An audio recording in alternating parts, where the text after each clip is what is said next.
Welcome back. So far this week we've been busy-ish.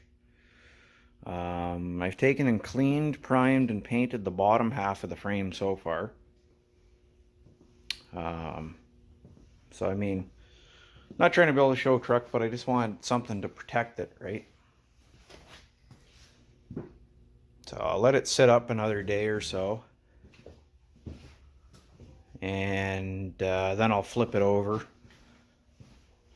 and do the same thing on the other side. It's not bad. I mean, it's just a bit of pitting, right?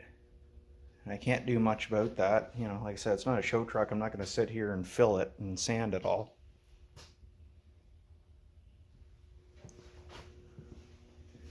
I could, I guess, but I'm not gonna.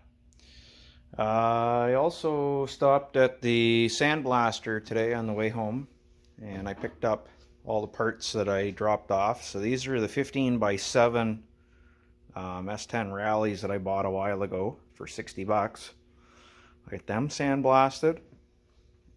Got my other caliper back now, all my rear brake parts. I got the oil pan blasted because it was really crusty.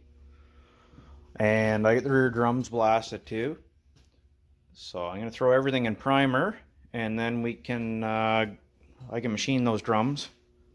And yeah, we can start getting some more stuff together. So once the frame is all painted, I can start reassembling things. I can hang rear shocks, hang my front shocks, and then I'll start working on the suspension stuff. Okay, so this is the finished product after a week's worth of work. So I've now got the whole frame cleaned, primed, and painted. And I also went ahead and I put the idler arm today on. So I put that little wire retaining clip back on. And I cleaned it up first and then put it back on. The frame ID tag that was on it. So as you can see, I have a nice clean frame to work with. I did the bottom side of it too, so the whole thing top to bottom is cleaned and painted. And I've been kind of messing around today with getting some of the other stuff cleaned up here. Primed and painted the inside of the drums. Obviously they're going to get machined, so I'm not worried about that, but I just want to kind of protect them a bit. I've been messing around with assembling all the new tie rods. I put new adjusting sleeves, new center link, everything, all of it's new. Probably a good thing because I did find a bit of play in the inner and outer tie rods. And I found some play in the idler arm here. It's kind of hard to tell, but let me switch here and I'll show you. So upon inspecting the idler arm, what I realized was, I figured, holy crap, this thing's rotates really easy, right? And then I got looking. It's hard to tell. Hopefully the video shows it here. But there's actually a bit of play in that shaft. Now in reality, that's probably within the allowable specifications. GM kind of had quite a bit of allowable play in steering linkages on S and T trucks as well as Astro and Safari vans, but even then, we're here now, so it's probably a good thing that we spent I think it was 14 bucks for a new idler arm.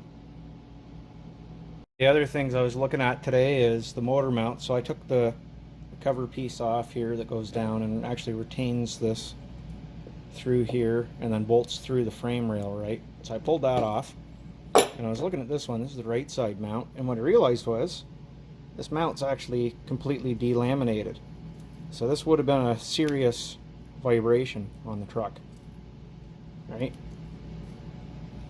So as you can see, the new one, because all this stuff's here, is supposed to be adhered to the backing, and it's nice and tight. So that's one thing we caught that would have been a problem.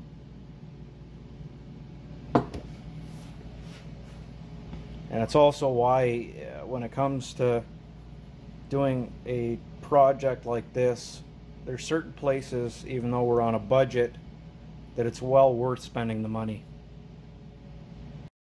So here's the left side motor mount. So you can already see that the rubber's all deteriorated, but what I quickly realized when I went ahead and detached it is that this one is completely separated. So this would have been a wicked vibration.